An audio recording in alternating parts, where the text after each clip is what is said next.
सभी विद्यार्थियों को सुप्रभात।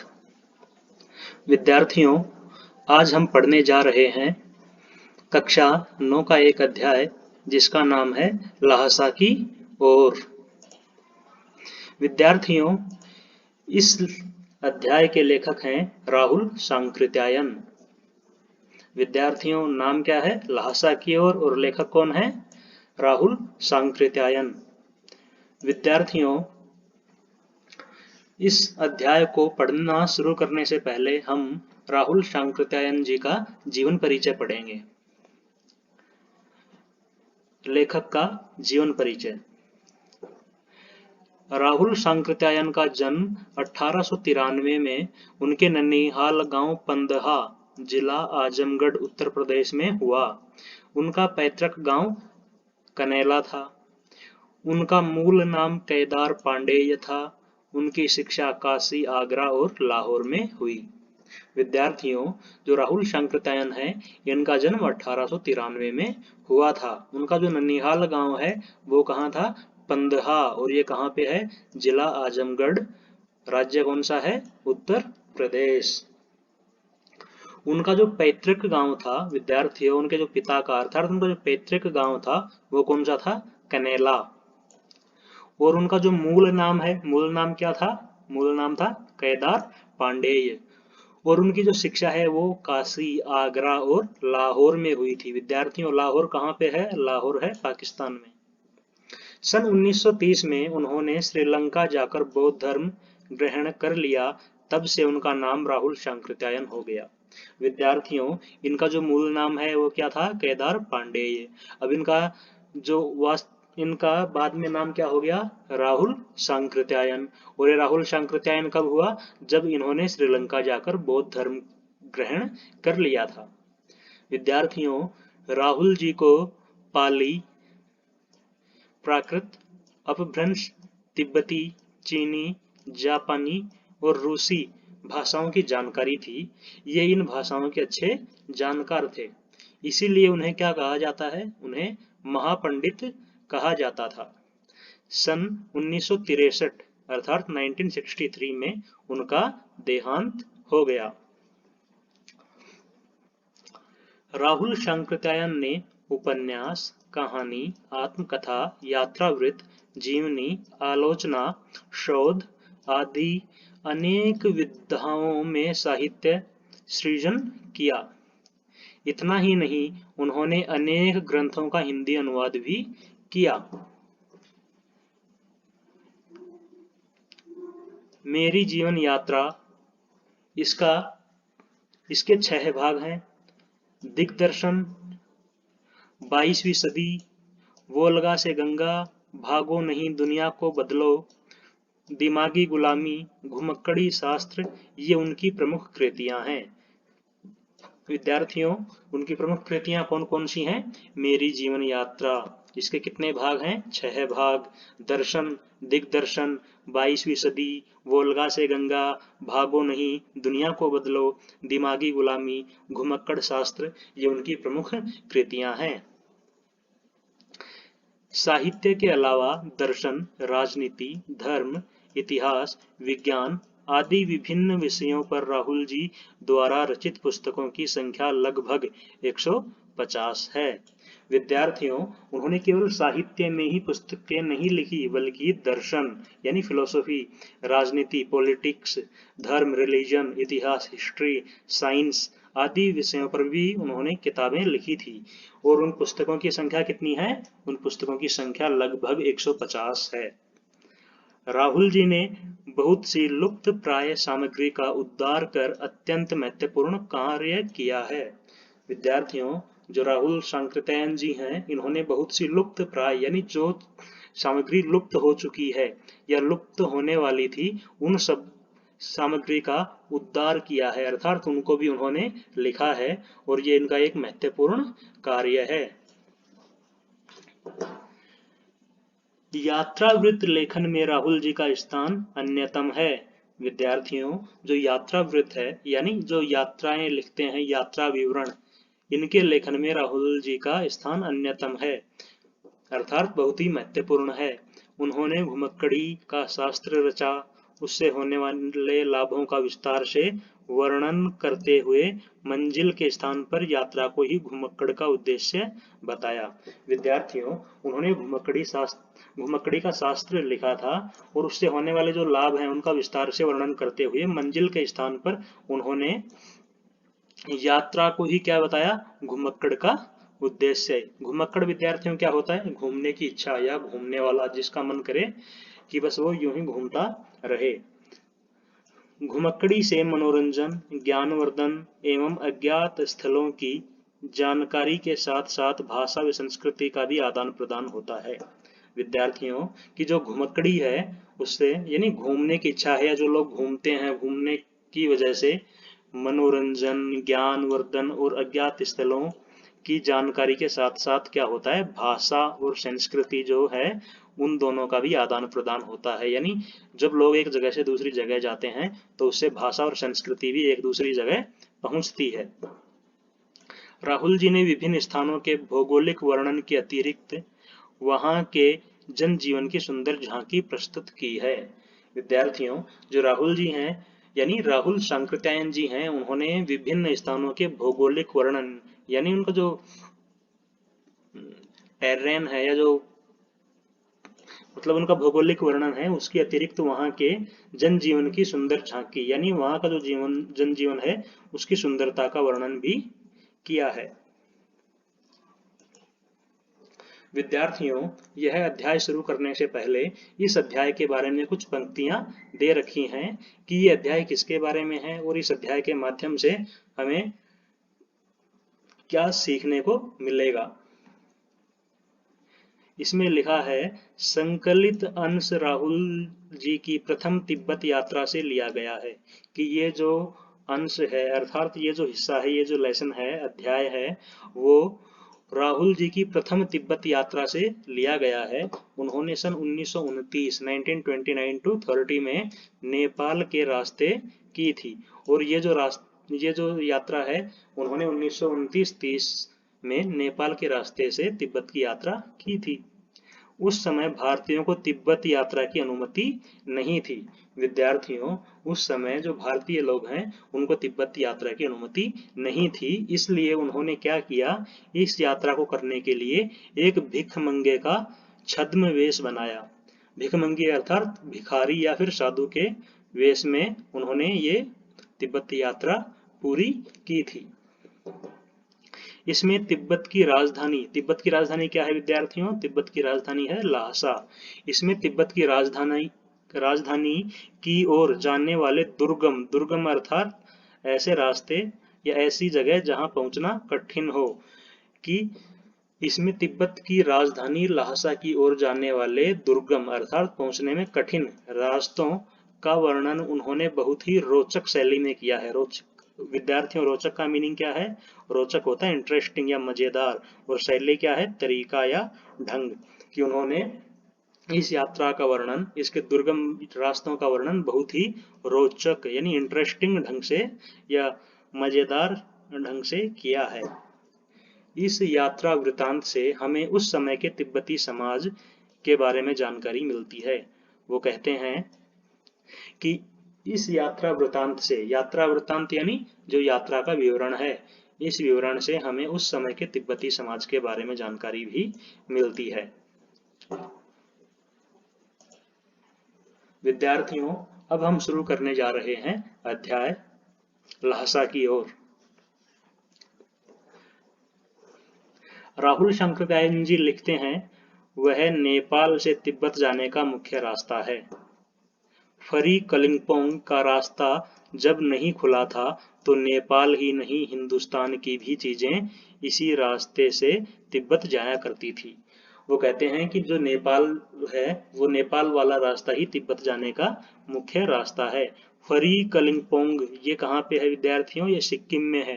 कि जो फरी कलिंपोंग का रास्ता जब नहीं खुला था तो नेपाल ही नहीं यानी नेपाल की जो चीजें हैं वो ही नहीं बल्कि हिंदुस्तान अर्थात भारत की जो चीजें हैं वो भी इसी नेपाल के रास्ते से तिब्बत जाया करती थी। यह व्यापारिक ही नहीं सैनिक रास्ता भी था। और वो कहते हैं कि यह कोई व्यापारिक रास्ता ही नहीं था, यानी यहाँ से केवल ट्रेड ही नहीं होता था, बल्कि ये कैसा रास्ता था, सैनिक रास्ता यानी मिलिट्री वे भी था। इसीलिए जगह जगह फौजी चौकियां और किले बने हुए हैं। और वो क्या कहते हैं कि इसीलिए इस जगह फौजी चौकियां यानी जो मिलिट्री चेक पॉइंट्स हैं वो बने हुए हैं, और बहुत से किले भी बने हुए हैं जिनमें कभी चीनी पलटन रहा करती थी। विद्यार्थियों, पलटन का मीनिंग क्या है? सैनिक टुकड़ी, या इंग्लिश में जिसे बोलते हैं प्लाटून। कि इसमें कभी चीनी पलटन यानी चीन की सेना की टुकड़ी भी रहा करती थी। आजकल बहुत से फौजी मकान गिर चुके हैं। दुर्ग के किसी भाग में जहां किसानों ने अपना बसेरा बना लिया है, वहां घर कुछ आबाद दिखाई पड़ते हैं। वो कहते हैं कि आज बहुत से मकान गिर चुके हैं, और दुर्ग अर्थात किले के किसी भाग में जहां किसानों ने अपना बसेरा बना लिया है, वहां घर कुछ आबाद दिखाई देते हैं, अन्यथा वहां आसपास में जनजीवन का नाम नहीं है। वो कहते हैं ऐसा ही परित्यक्त एक चीनी किला था, यानी एक, विद्यार्थियों, परित्यक्त का मतलब क्या है? परित्यक्त यानी छोड़ा हुआ या अबेंडन्ड। कि ऐसा ही एक परित्यक्त यानी छोड़ा हुआ चीनी किला था। हम वहां चाय पीने के लिए ठहरे, और हम उसी किले में चाय पीने के लिए रुक गए थे। तिब्बत में यात्रियों के लिए बहुत सी तकलीफें भी हैं और कुछ आराम की बातें भी। विद्यार्थियों, वो कहते हैं कि तिब्बत जाने वाले जो यात्री हैं उनके लिए बहुत सारी तकलीफें भी हैं और कुछ आराम की बातें भी हैं। वो कहते हैं कि वहाँ जाति पाति छुआछूत का सवाल ही नहीं है। वो कहते हैं कि वहाँ पे कोई जात पात छुआछूत यानी अनटचेबिलिटी या फिर जो कास्टिज्म है वो नहीं है। और न औरतें पर्दा करती हैं, और जो औरतें हैं वो भी पर्दा नहीं करती, यानी औरतें जो है घूंघट नहीं निकालती। बहुत निम्न श्रेणी के भिखमंगों को लोग चोरी के डर से घर के भीतर नहीं आने देते। वो कहते हैं कि जो बहुत निम्न श्रेणी के जो भिखमंगे हैं, जो भिखारी हैं, उनको लोग घर में नहीं घुसने देते ताकि उनके घर में चोरी न हो जाए। अगर आप उस श्रेणी के नहीं हैं तो आप क्या कर सकते हैं? नहीं तो आप बिल्कुल घर के भीतर भी चले जा सकते हैं, चाहे आप बिल्कुल अपरिचित हों। यानी अगर आप निम्न श्रेणी के भिखमंगे नहीं हैं जो दूसरों के घरों में चोरी करे, तो आप उनके घर के अंदर भी जा सकते हैं, चाहे आप उन्हें बिल्कुल भी जानते न हो। तब भी घर की बहू या सास को अपनी झोली से चाय दे सकते हैं। और वो कहते हैं कि अगर आप उनसे अपरिचित हैं तब भी उनके घर के अंदर जा सकते हैं और उनके घर की बहू या सास को अपनी झोली से चाय दे सकते हैं। वह आपके लिए उसे पका देगी। मक्खन और सोडा नमक दे दीजिए। वह चाय चोंगी में कूटकर उसे दूध वाली चाय के रंग की बना के मिट्टी के टोटीदार बर्तन अर्थात खोटी में रख के आपको दे देगी। और वो कहते हैं कि आप उन्हें यानी बहू या सास को मक्खन और सोडा दे दो। तो सोडा देने के बाद में वह चोंगी में उसे कूटकर दूध वाली चाय के रंग की बना के मिट्टी का जो टोटीदार बर्तन है जिसे खोटी बोलते हैं उसमें रख के वो आपको चाय दे देंगी। यदि बैठक की जगह यानी चूल्हे से दूर है, यानी जहां आप आराम कर रहे हैं, जहां पे आप बैठे हैं, उससे जो चूल्हा है वो दूर है और आपको डर है कि आपका दिया सारा मक्खन आपकी चाय में नहीं पड़ेगा, तो आप खुद ही जाकर चौंगी में चाय मथ कर ला सकते हैं, यानी आप खुद अंदर जाकर चाय बनाकर ला सकते हैं। चाय का रंग तैयार हो जाने पर फिर नमक मक्खन डालने की जरूरत होती है। और वह कहते हैं कि जब चाय का रंग तैयार हो जाता है फिर उसमें नमक और मक्खन डाला जाता है। विद्यार्थियों, इस पैराग्राफ में आए विभिन्न प्रकार के जो कठिन शब्द हैं उनको मैंने नीचे लिखा हुआ है ताकि आपको किसी तरह की किसी कठिनाई का सामना न करना पड़े। विद्यार्थियों, लेखक राहुल शंकरतायन लिखते हैं, परित्यक्त अर्थात छोड़ा हुआ चीनी किले से जब हम चलने लगे तो एक आदमी राहदारी मांगने आया। वो लिखते हैं कि परित्यक्त चीनी किले से अर्थात जो खाली पड़ा था चीनी किला, उससे जब हम चलने लगे तो एक आदमी राहदारी मांगने आया। विद्यार्थियों, राहदारी क्या होता है? राहदारी होता है टोल टैक्स अर्थात सड़क पे या रास्ते पर चलने का जो टैक्स है उसे क्या बोलते हैं? राहदारी। हमने वह दोनों चिटें उसे दे दी और विद्यार्थियों क्या लिखते हैं कि उसने उन्हें दोनों चिट दे दी। अब विद्यार्थियों ये जो चिट है इसका मीनिंग क्या है? विद्यार्थियों देखो यहाँ पे मैंने चिट का मीनिंग लिखा है। चिट का मीनिंग क्या है? जेनम गांव के पास पुल से नदी पार करने के लिए जोंगपोन यानी मजिस्ट्रेट के हाथ की लिखी हुई लंबिक राहदारी जो लेखक ने अपने मंगोल दोस्त के माध्यम से प्राप्त की थी। अर्थात जो चिट है वो क्या है? परमिट था। यानी उस जो लेखक है उसने दोनों चिटें यानी दोनों जो परमिट है वो उस आदमी को दे दी जो राहदारी मांगने आया था। शायद उसी दिन हम थोंगला के पहले के आखिरी गांव में पहुंच गए। विद्यार्थियों जो थोंगला है, थोंगला क्या है? थोंगला नाम की एक जगह है और वो कहते हैं थोंगला के पहले जो आखिरी गांव है शायद उस गांव तक हम उसी दिन पहुंच गए थे। यहाँ भी सुमति के जान पहचान के आदमी थे। भिखमंगे रहते हुए ठहरने के लिए अच्छी जगह मिली। और वह क्या कहते हैं कि यहाँ भी जो सुमति है, सुमति कौन थे? उनके जो साथ जा रहे थे तिब्बत, उनके साथी। वो कहते हैं कि यहाँ भी सुमति के जान के यानी जान पहचान के आदमी थे, इसलिए भिखमंगे होने के बावजूद उन्हें ठहरने के लिए अच्छी जगह मिल गई थी। 5 साल बाद जब हम इसी रास्ते से लौटे थे और भिखमंगे नहीं एक भद्र यात्री के वेश में घोड़ों पर सवार होकर आए थे, किंतु उस वक्त किसी ने हमें रहने की जगह नहीं दी। और वो क्या कहते हैं कि जब 5 साल बाद हम वापस इसी रास्ते से लौटे तो हम भिखमंगे भी नहीं थे बल्कि एक भद्र यानी सज्जन, एक अच्छे आदमी के वेश में यहाँ से जा रहे थे। तब किसी ने भी हमें रहने की जगह नहीं दी और हम गांव के एक सबसे गरीब झोपड़ी में ठहरे थे। बहुत कुछ लोगों की उस वक्त की मनोवृत्ति पर निर्भर है। विद्यार्थियों वो कहते हैं कि जब हम भिखमंगे के वेश में जब यहाँ से गए थे तब तो हमें रहने की जगह मिली थी, लेकिन जब हम बिल्कुल भद्र यानी एक अच्छे आदमी के वेश में घोड़े पर सवार होकर आए तब हमें किसी ने रहने के लिए जगह नहीं दी और हम गांव के ही सबसे गरीब झोपड़े में ठहरे थे।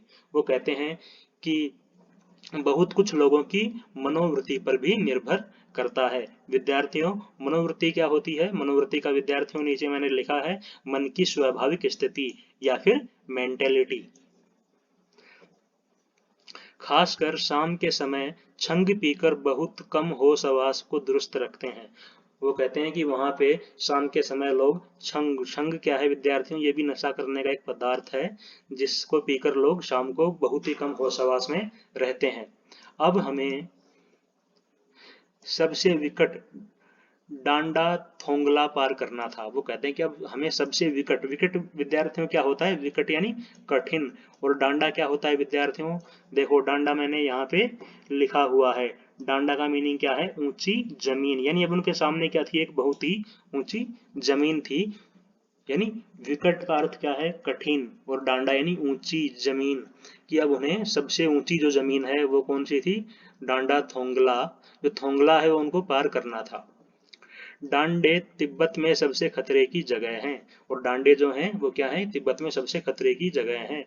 16-17 हजार फीट की ऊंचाई होने के कारण दोनों तरफ मीलों तक कोई गांव गिराव नहीं होते। और इनकी ऊंचाई कितनी होती है? 16-17 हजार फीट। और दोनों तरफ कोई भी गांव गिराव यानी गांव नहीं होते। नदियों के मोड़ और पहाड़ों के कोनों के कारण बहुत दूर तक आदमी को देखा नहीं जा सकता। और वो क्या कहते हैं कि जो नदियां हैं उनका जो मोड़ यानी उनका जो घुमाव है उसके कारण और जो पहाड़ों के कोने हैं उनके कारण दूर दूर तक आदमी दिखाई नहीं देते। विद्यार्थियों जो राहुल शंकरत्यायन है वो लिखते हैं कि डाकुओं के लिए सबसे अच्छी जगह है, यही सबसे अच्छी जगह है। तिब्बत में गांव में आकर खून हो जाए तब तो खूनी को सजा मिल सकती है, लेकिन इन निर्जन स्थानों में मरे हुए आदमी के लिए कोई परवाह नहीं करता।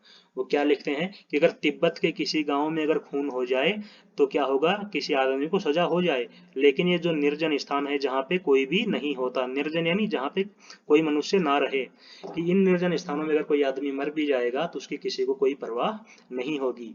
वो लिखते हैं सरकार खुफिया विभाग और पुलिस पर उतना खर्च नहीं करती और वहां गवाह भी तो कोई नहीं मिल सकता। वो कहते हैं कि सरकार है, खुफिया विभाग है वो, और जो पुलिस है वो, सरकार और खुफिया विभाग पुलिस विभाग पर इतना खर्चा नहीं करते क्योंकि वहां पे कोई गवाह भी नहीं मिलेगा।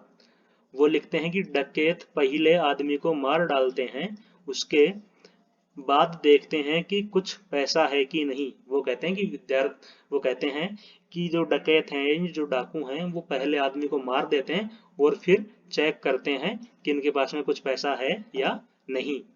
हथियार का कानून न रहने के कारण यहाँ लाठी की तरह लोग पिस्तौल बंदूक लिए फिरते हैं। और वो कहते हैं कि यहाँ पे कोई हथियार का कानून भी नहीं है, इससे लोग जैसे लाठी लेके घूमते हैं गांव में, वैसे ही यहाँ के लोग पिस्तौल और बंदूक लिए घूमते हैं।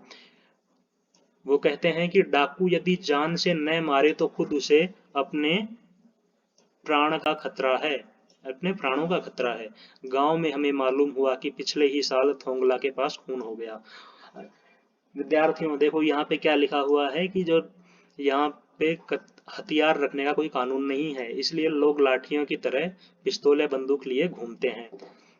वो कहते हैं कि यदि डाकू ऐसे लोगों को जान से ना मार दें तो शायद लोगों के पास जो हथियार होगा उससे वो डाकू को मार देंगे। तो इसलिए डाकू उन्हें पहले मारते हैं, उसके बाद में चेक करते हैं कि इसके पास कुछ है या नहीं।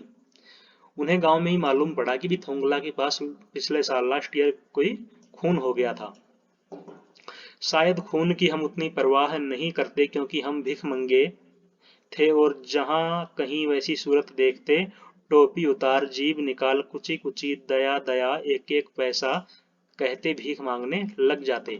और वो कहते हैं कि खून की हम उतनी परवाह नहीं करते, क्यों? क्योंकि जब भी हम किसी ऐसी शक्ल को देखते, यानी किसी ऐसे आदमी को देखते जो डाकू जैसा दिखता, तो हम अपनी टोपी उतार लेते और भी जो भीख मांगते हैं उनकी तरह तिब्बती भाषा में क्या करने लगते, ऐसे बोलते कुची कुची। इसका मीनिंग क्या है? दया दया, कि दया करो, एक पैसा कि एक पैसा दे दो। ऐसे वो भीख मांगने लगते थे ताकि जो डाकू हैं उनको शक ना हो। लेकिन पहाड़ की ऊंची चढ़ाई थी, पीठ पर सामान लादकर कैसे चलते। अगला पड़ाव 16-17 मील से कम नहीं था। मैंने सुमति से कहा, यहाँ से लंगकोर तक के लिए 2 घोड़े कर लो, सामान भी रख लेंगे और चढ़े चलेंगे। वो कहते हैं कि अब यहाँ वो कहते हैं कि यहाँ से जो रास्ता था वो कितना था, कम से कम भी 16-17 मील। अब वो कहते हैं कि मैंने सुमति से कहा कि यहाँ से लंगकोर एक जगह है जहां तक के लिए हम 2 घोड़े कर लेते हैं, सामान भी रख लेंगे और उन पर बैठकर हम चले जाएंगे। विद्यार्थियों आगे वो लिखते हैं, दूसरे दिन हम घोड़ों पर सवार होकर ऊपर की ओर चले। डांडे पहले एक जगह चाय पी डांडे से पहले एक जगह चाय पी और दोपहर के वक्त डांडे के ऊपर जा पहुंचे। हम समुद्र तल से 17-18 हजार फीट ऊंचे खड़े थे। वो कहते हैं कि दूसरे दिन हम घोड़ों पर सवार होकर ऊपर की ओर चल पड़े। डांडे से पहले, विद्यार्थियों जो डांडे है इसका मीनिंग क्या है? डांडे का मीनिंग है ऊंची जमीन या ऊंची भूमि, कि जो ऊंची भूमि है उसके आने से पहले हमने एक जगह चाय पी और दोपहर के वक्त डांडे के ऊपर जा पहुंचे। और हम समुद्र से कितनी ऊंचाई पर थे? समुद्र से 17-18 हजार फीट की ऊंचाई पर। हमारी दक्षिण दक्षिण यानी दक्षिण तरफ पूरब से पश्चिम की ओर हिमालय के हजारों श्वेत शिखर चले गए थे। वो कहते हैं कि उनके दक्षिण में पूर्व और पश्चिम की तरफ हिमालय पर्वत के हजारों श्वेत शिखर यानी सफेद बर्फ से ढके हुए जो पहाड़ हैं वो चले गए थे। भीटे की ओर, विद्यार्थियों भीटे का मीनिंग क्या है? यहाँ पे देखो नीचे लिखा हुआ है भीटे। भीटे का मीनिंग क्या है? टीले के आकार का ऊंचा स्थान। वो कहते हैं कि भीटे की ओर दिखने वाले पहाड़ बिल्कुल नंगे थे। वहां न बर्फ की सफेदी थी, न किसी तरह की हरियाली। वो कहते हैं कि जो टीले की तरह दिखने वाला ऊंचा स्थान है उसकी तरफ देखते थे तो वहां पे जो पहाड़ हैं वो कैसे थे? बिल्कुल नंगे थे, अर्थात ना तो वहां कोई बर्फ थी और ना किसी तरह की हरियाली, यानी बिल्कुल उजाड़ तरह के पर्वत थे जिन पे किसी तरह की कोई बर्फ भी नहीं थी और ना किसी तरह के कोई पेड़ पौधे। उत्तर की तरफ बहुत कम बर्फ वाली चोटियां दिखाई पड़ती थी और जो उत्तर दिशा है उसकी तरफ बहुत कम बर्फ वाली चोटियां दिखाई पड़ रही थी। सर्वोच्च स्थान पर डांडे के देवता का स्थान है और जो सर्वोच्च स्थान पर, यानी सबसे ऊंचा, सर्वोच्च। विद्यार्थियों, जो सर्वोच्च है उसका मीनिंग क्या है? सर्वोच्च यानी सबसे ऊंचा, कि सबसे ऊंचे स्थान पर डांडे के देवता का स्थान है, जो पत्थरों के ढेर, जानवरों की सींगों और रंग बिरंगे कपड़ों की झंडियों से सजाया गया था। कि जो डांडे का देवता है उसका स्थान है, उसको कैसे सजाया गया था? पत्थरों के ढेर से, जानवरों की सींगों से और रंग बिरंगी कपड़े की झंडियों से। अब हमें बराबर उतराई पर चलना था। चढ़ाई तो दूर चढ़ाई तो कुछ दूर थोड़ी मुश्किल थी, लेकिन उतराई बिल्कुल नहीं। शायद दो एक और सवार साथी हमारे साथ चल रहे थे। वो कहते हैं कि जो चढ़ाई है वो तो कुछ दूर थोड़ी मुश्किल थी, लेकिन जो उतराई थी वो बिल्कुल नहीं। शायद एक दो साथी हैं वो हमारे साथ में चल रहे थे। मेरा घोड़ा कुछ धीमे चलने लगा। मैंने समझा कि चढ़ाई के थकावट के कारण ऐसा कर रहा है और उसे मारना नहीं चाहता था। विद्यार्थियों, वो कहते हैं, यानी राहुल शंकरतायन जी हैं, वो कहते हैं कि मैंने समझा कि चढ़ाई की थकावट के कारण मेरा घोड़ा बहुत धीरे चल रहा है और मैं उसे मारना नहीं चाहता था। धीरे धीरे वह बहुत पिछड़ गया और मैं दोंकी दोंकी क्वेस्तो की तरह अपने घोड़े पर झूमता हुआ चला जा रहा था। विद्यार्थियों, ये जो दोंकी क्वेस्तो है, ये कौन है? देखो विद्यार्थियों, मैंने यहाँ पे लिखा है डोन क्विक्वेस्टो, यानी जो डोन क्विक्वेस्टो है, स्पेनिश उपन्यासकार सार्वेतेज, ये 17th सेंचुरी में था। उसका एक उपन्यास है डॉन क्विक्जोट। इसका जो नायक है वो नायक कौन था? डोंकी क्वेस्टो, जो हमेशा घोड़े पर चलता था। कि वो भी, जो राहुल शंकरकायन जी हैं, वो भी डोंकी क्वेस्टो की तरह अपने घोड़े पर झूमते हुए चले जा रहे थे। जान नहीं पड़ता था कि घोड़ा आगे जा रहा है या पीछे। वो कहते हैं कि मुझे ये समझ नहीं आ रहा था कि भाई मेरा घोड़ा पीछे चल रहा है या आगे चल रहा है। जब मैं जोर देने लगता तो वह और सुस्त पड़ जाता। एक जगह दो रास्ते फूट रहे थे। मैं बाएं का रास्ता ले 1.5 मील चला गया। अब आगे जब वो गए तो दो, जो एक रास्ता है वो बाइफरकेट होके दो रास्ते बन रहे थे। तो उन्होंने क्या किया? बाएं रास्ते यानी लेफ्ट वाला जो रास्ता है उस पर वो चल पड़े। और जब 1.5 मील चल गए और आगे एक घर में पूछने से पता लगा कि जो लंगकोर का रास्ता है वो दाहिने वाला था। फिर लौटकर उसी को पकड़ा, यानी फिर वो वापस आए और फिर उसी जो दाहिने वाले रास्ते हैं उससे वो उस रास्ते पर चल पड़े।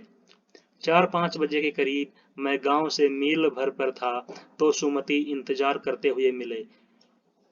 जब 4-5 बजे गांव से मील भर यानी करीब 1.6 किलोमीटर के करीब थे, तो जो सुमति हैं वो उनको इंतजार करते हुए मिले। विद्यार्थियों, जो लेखक हैं राहुल शंकरत्यायन, वो लिखते हैं कि जो मंगोल हैं, मंगोलों का मुंह वैसे ही लाल होता है और अब तो वह पूरे गुस्से में थे। उन्होंने कहा, मैंने 2 टोकरी कंडे पूं डाले, 3-3 बार चाय को गर्म किया। और वो कहते हैं कि जो मंगोल हैं उनके तो चेहरे वैसे ही लाल होते हैं, और अब जो सुमति हैं वो बहुत ही गुस्से में थे। उन्होंने कहा कि मैंने 2-2 टोकरी कंडे पूं डाले। विद्यार्थियों, जो कंडे है, कंडे का मीनिंग क्या है? जो गाय या भैंस के गोबर से बने हुए उपले जो ईंधन के काम आते हैं। गाय या भैंस का जो गोबर है उनसे बनने उन्हें सुखाकर रख लिया जाता है ताकि उनसे आग जलाई जा सके। और पूं पूं डाले यानी फूंक डाले, कि मैंने 2 टोकरी कंडे फूंक डाले और 3-3 बार मैंने चाय को गर्म भी कर लिया। वो कहते हैं, मैंने बहुत नरमी से जवाब दिया, लेकिन मेरा कसूर नहीं है मित्र। देख नहीं रहे हो कैसा घोड़ा मिला है मुझे? कि वो कहते हैं कि इसमें मेरा कोई कसूर नहीं है मित्र, यानी ए दोस्त, मेरा इसमें कोई कसूर नहीं है। तुम नहीं देखते कि मुझे कैसा घोड़ा मिला है? यानी ऐसा घोड़ा है जो बिल्कुल धीरे धीरे चलता है। मैं तो रात तक पहुंचने की उम्मीद रखता था। और वो क्या कह रहे हैं कि मुझे तो ऐसा लग रहा था कि शायद मैं रात तक पहुंचूंगा। खैर, सुमति को जितना जल्दी गुस्सा आता है उतना ही जल्दी वह ठंडा भी हो जाता है। लंगकोर में वह एक अच्छी जगह पर ठहरे थे। यहाँ भी उनके अच्छे यजमान थे। और जो राहुल शंकरतायन है वो लिखते हैं कि खैर, यानी जो भी हो, कि जो सुमति है उनको जितना जल्दी गुस्सा आता है उतना ही जल्दी उनका गुस्सा ठंडा भी हो जाता है। और लंगकोर में जहां पर हम ठहरे थे वहां भी उनके अच्छे यजमान थे। यजमान कौन होते हैं विद्यार्थियों? मान लो कि आपके घर कोई मेहमान आए, तो जो मेहमान है और अगर वो आपके घर आएंगे तो आप कौन होगे? यजमान। कि यहाँ भी उनके अच्छे यजमान थे। वो कहते हैं कि पहले चाय सत्तू खाया। विद्यार्थियों चाय का आप सभी को पता है, लेकिन जो सत्तू है, सत्तू क्या होता है? देखो यहाँ पे लिखा हुआ है सत्तू यानी भुने हुए अन्न। अन्न यानी जौ या चना का आटा। कि चाय और सत्तू, सत्तू यानी क्या है? जौ या फिर जो चना है उसका जो आटा है उसको भून लेते हैं तो उसको क्या बोलते हैं? सत्तू। कि जो चाय और सत्तू पहले उन्होंने खाया, उसके बाद रात को गर्मा गर्म थुक्पा मिला। और विद्यार्थियों थुक्पा क्या होता है? देखो यहाँ पे लिखा हुआ है नीचे, सत्तू या चावल के साथ मूली, हड्डी या मांस के साथ पतली लेई की तरह पकाया गया खाद्य पदार्थ। विद्यार्थियों जो थुक्पा है उसका मीनिंग है सत्तू या चावल के साथ वो क्या करते हैं? मूली, हड्डी या मांस के साथ पतली लेई की तरह, एक पतली लेई मतलब एक रोटी की तरह जो पकाया हुआ पदार्थ है उसको क्या बोलते हैं? थुक्पा कहा जाता है। अब बढ़ते हैं आगे। अब हम तिंगरी के विशाल मैदान में थे। विद्यार्थियों राहुल सांकृत्यायन जी लिखते हैं कि अब हम तिंगरी, तिंगरी भी क्या है? एक जगह है। कि हम तिंगरी के विशाल मैदान में थे जो पहाड़ों से घिरा टापू सा मालूम होता था, जिसमें दूर एक छोटी सी पहाड़ी मैदान के भीतर दिखाई पड़ रही थी। जिसमें दूर, बहुत दूर एक छोटी सी पहाड़ी मैदान के भीतर दिखाई दे रही थी। उसी पहाड़ी का नाम है तिंगरी समाधि गिरी। तिंगरी समाधि गिरी। आसपास के गांव में भी सुमति के कितने ही यजमान थे, यानी सुमति के जानने वाले जो हैं आसपास के गांव में भी बहुत सारे थे। कपड़े की पतली पतली चिरी बत्तियों के गंडे खत्म नहीं हो सकते। विद्यार्थियों ये जो गंडे शब्द है, गंडे का मीनिंग क्या है? गंडे यानी मंत्र पढ़कर लगाया हुआ धागा या कपड़ा। कि विद्यार्थियों वो कहते हैं कि कपड़े की पतली पतली चिरी बत्तियों के गंडे खत्म नहीं हो सकते थे, क्योंकि बोध गया से लाए गए कपड़े के खत्म हो जाने पर कपड़े से बोध गया का गंडा बना लेते थे। वह अपने यजमानों के पास जाना चाहते थे। मैंने सोचा यह तो हफ्ता भर उधर ही लगा देंगे। विद्यार्थियों राहुल शंकरतायन जी हैं, वो कहते हैं कि कपड़े की जो पतली पतली चिरी बत्तियां हैं उनके गंडे हैं वो कभी भी खत्म नहीं हो सकते। क्यों? क्योंकि बोध गया से लाए गए कपड़े के खत्म हो जाने पर वो किसी भी कपड़े से बोध गया का गंडा बना लेते थे, यानी उन्हें मंत्र पढ़कर धागा या कपड़ा जो है वो बांध लेते थे। वह अपने यजमानों के पास जाना चाहते थे तो राहुल शंकरतायन जो है उनको ऐसा लगा कि ये तो शायद हफ्ता भर यानी उधर ही लगा देंगे 6-7 दिन। मैंने उनसे कहा कि जिस गांव में ठहरना हो उसमें भले ही गंडे बांट दो, मगर आसपास के गांव में मत जाओ। वो क्या कहते हैं कि जिस गांव में हमें ठहरना है, जिस गांव में हमें रुकना है, वहां भले ही गंडे बांट दो। गंडे क्या है भी बताया था मैंने कि मंत्र पढ़कर लगाया हुआ धागा या कपड़ा। कि उसमें भले ही गंडे बांट दो मगर आसपास के जो गांव हैं उनमें मत जाओ। इसके लिए मैं तुम्हें लाहसा पहुंचकर रुपए दे दूंगा। अगर तुम ऐसा करोगे तो इसके लिए मैं क्या करूंगा? मैं लाहसा पहुंचकर पैसे दे दूंगा। सुमति ने स्वीकार किया। दूसरे दिन हमने भरिया ढूंढने की कोशिश की लेकिन कोई नहीं मिला। विद्यार्थियों ये जो भरिया है, भरिया का मीनिंग क्या है? यहाँ पे देखो मैंने लिखा हुआ है भरिया। भरिया यानी भर, भर नहीं है विद्यार्थियों, ये क्या है? भार। कि भार या वजन ढोने वाला, कि जो वजन उठाकर चले। कि दूसरे दिन हमने भरिया यानी भार वाहक या वजन उठाने वाला ढूंढने की कोशिश की लेकिन हमें कोई भी नहीं मिला। सवेरे ही चल दिए होते तो अच्छा था, लेकिन अब 10-11 बजे की तेज धूप में चलना पड़ रहा था। तिब्बत की धूप भी बहुत कड़ी मालूम होती होती है। यद्यपि थोड़े से भी मोटे कपड़े से सिर को ढांक लें तो गर्मी खत्म हो जाती। वो कहते हैं कि यदि हम सवेरे ही चल देते तो बहुत अच्छा होता, लेकिन अब 10-11 बज गए और अब हमें तेज धूप में चलना पड़ रहा था और तिब्बत की जो धूप है वो बहुत ही कड़ी है। यदि थोड़े से भी मोटे कपड़े से हम अपने सिर को ढक लेते तो शायद गर्मी कम लगती। आप 2 बजे सूरज की ओर मुंह करके चल रहे हैं, ललाट धूप से जल रहा है और पीछे का कंधा बर्फ हो रहा है। वो कहते हैं कि 2 बजे हम सूरज की तरफ मुंह करके चल रहे थे, तो जो ललाट है, ललाट यानी क्या होता है विद्यार्थियों, ललाट यानी माथा, कि जो माथा है यानी सामने का जो हिस्सा है माथा है वो तो जल रहा था, और जो पीछे वाला हिस्सा है, कमर का हिस्सा है, कंधे वाला जो हिस्सा है वो बिल्कुल बर्फ हो रहा था। फिर हमने पीठ पर अपनी अपनी चीजें लादी, डंडा हाथ में लिया और चल पड़े। यद्यपि सुमति के परिचित तिंगरी में भी थे, लेकिन वह एक और यजमान से मिलना चाहते थे, इसलिए आदमी मिलने का बहाना कर शेखर विहार की ओर चलने के लिए कहा। विद्यार्थियों, जो शंकरत्यायन जी हैं वो कहते हैं कि यद्यपि जो सुमति हैं उनके परिचित तिंगरी में भी थे, लेकिन वो एक और यजमान से यानी एक और आदमी से मिलना चाहते थे, तो इसके लिए उन्होंने क्या किया, एक आदमी से मिलने का बहाना कर वो कहाँ चलने के लिए उन्होंने कहा, शेखर विहार। शेखर विहार एक जगह है। वो आगे लिखते हैं कि तिब्बत की जमीन बहुत अधिक छोटे बड़े जागीरदारों में बटी है, कि जो तिब्बत की जमीन है ये बहुत से छोटे बड़े जागीरदारों के बीच में बटी हुई है। इन जागीरों का सबसे ज्यादा हिस्सा मठों यानी विहार, मठ विहार, जो बौद्ध मठ है यानी बौद्ध धर्म के जो केंद्र हैं उनके हाथों में है। अपनी अपनी जागीर में हर एक जागीरदार कुछ खेती खुद भी करता है, जिसके लिए मजदूर बेगार में मिल जाते हैं। और वो कहते हैं कि अपनी अपनी जागीर में हर एक जो जागीरदार है कुछ खेती खुद करता है और कुछ नहीं, कुछ खेती खुद भी कराता है, जिसके लिए यानी जो जागीरदार खुद खेती कराता है उसके लिए जो मजदूर हैं, मजदूर उन्हें कैसे मिलते हैं, बेगार के, जो बिना पैसे के काम करें। खेती का इंतजाम देखने के लिए वहां कोई भिक्षु भेजा जाता है, और वो कहते हैं कि खेती का जो काम देखने के लिए है वहां उसके लिए कोई बौद्ध भिक्षु को भेज दिया जाता है, जो जागीर जो जागीर के आदमियों के लिए राजा से कम नहीं होता, और जो जागीर के में जो काम करने वाले आदमी हैं उनके लिए वो राजा से कम नहीं होता। यानी जो बौद्ध भिक्षु खेती का काम देखने जाता है वो उन मजदूरों के सामने किसी राजा से कम नहीं होता।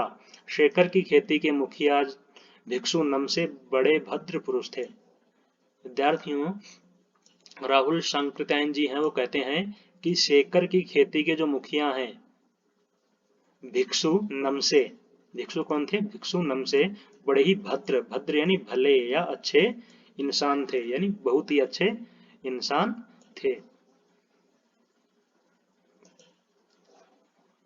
विद्यार्थियों, वह आगे लिखते हैं कि वह बहुत प्रेम से मिले, कि जो भिक्षु नमसे हैं वो उनसे बहुत प्रेम से मिले। हालांकि उस वक्त मेरा भेष ऐसा नहीं था कि उन्हें कुछ भी ख्याल करना चाहिए था। वो कहते हैं कि जो भिक्षु नमसे हैं वो उन्हें बहुत प्रेम से मिले, और उस वक्त मेरा भेष ऐसा नहीं था, यानी मेरा जो हुलिया था, मेरा जो चेहरा था वो ऐसा नहीं था कि उन्हें कुछ भी ख्याल करना चाहिए था। यहाँ एक अच्छा मंदिर था जिसमें कंजूर, कंजूर का मीनिंग क्या है विद्यार्थियों, बुद्ध वचन अनुवाद की हस्तलिखित 103 पोथियां रखी हुई थी। वो क्या कहते हैं कि यहाँ पे एक अच्छा मंदिर था जिसमें कंजूर, कंजूर किसे बोलते हैं विद्यार्थियों, कंजूर होती हैं जो बुद्ध वचन है यानी महात्मा बुद्ध के जो उपदेश हैं उन उपदेशों का ट्रांसलेशन तिब्बती भाषा में किया हुआ, उसकी हस्तलिखित यानी हाथ से लिखी हुई 103 पोथियां यानी 103 पुस्तकें, पोथियां यानी क्या है, किताबें, पुस्तकें रखी हुई थी। मेरा आसन भी वहीं लगा, वह बड़े मोटे कागज पर अच्छे अक्षरों से लिखी हुई थी, एक एक पोथी 15-15 शेर से कम की नहीं रही होगी। और वो क्या लिखते हैं कि जो पोथियां हैं वो एक मोटे मतलब वो बड़े मोटे कागज पर अच्छे अच्छे यानी सुंदर अक्षरों में लिखी हुई थी, और एक एक पोथी का वजन कितना था, 15-15 शेर, यानी कम से कम भी 15-15 किलो। एक शेर में कितना किलो होता है विद्यार्थियों, 1 किलो। सुमति ने फिर आसमान नहीं सुमति ने फिर आसपास अपने यजमानों के पास जाने के बारे में पूछा। मैं अब पुस्तकों के भीतर था। विद्यार्थियों, वो लिखते हैं कि सुमति जो है उन्होंने कहा कि उनको अपने और यजमानों के पास में जाना है। तो राहुल शंकरत्यायन जी हैं वो कहते हैं कि अब मैं पुस्तकों के भीतर था, यानी अब मैं पुस्तकें पढ़ने में ज्यादा बिजी था, इसलिए मैंने उन्हें जाने के लिए कह दिया। इसलिए राहुल शंकरत्यायन जी ने कहा कि ठीक है तुम जाओ। वह दूसरे दिन गए। कि वह कब गए? दूसरे दिन। तो जो राहुल शंकरत्यायन जी हैं वो कहते हैं कि मैंने समझा था 2-3 दिन लगेंगे, यानी मुझे क्या लगा था कि ये 2-3 दिन तक सुमति हैं वो वहीं पे अपने यजमानों के पास में रहेंगे, लेकिन उन्होंने क्या देखा कि लेकिन वह उसी दिन दोपहर बाद चले आए। लेकिन उन्होंने देखा कि जो सुमति हैं वो दोपहर बाद वापस आ गए। तिंगरी गांव वहां से बहुत दूर नहीं था। हमने अपना अपना सामान पीठ पर उठाया, भिक्षु नमसे से विदाई लेकर चल पड़े। वो कहते हैं कि जो तिंगरी गांव है वो उस जगह से, यानी भिक्षु नमसे के पास में जो रुके थे वहां से तिंगरी गांव कोई ज्यादा दूर नहीं था, इसलिए हमने अपना अपना सामान उठाया और भिक्षु नमसे से विदाई लेकर चल पड़े। विद्यार्थियों, ये था हमारा अध्याय लहासा की ओर। ये जो अध्याय है, इस अध्याय में राहुल सांकृत्यायन जी ने अपने जो जीवन है उस जीवन का जो घुमक्कड़ी स्वभाव है, उस घुमक्कड़ी स्वभाव के फल स्वरूप उन्होंने देश विदेशों की जो यात्राएं की हैं, या उन यात्राओं का वर्णन बहुत सी किताबों में किया था। और उन्हीं किताबों से एक तिब्बत की यात्रा, उससे ये लिया गया है, उसी का एक अंश है जो हमारी इस पुस्तक में संकलित किया गया है।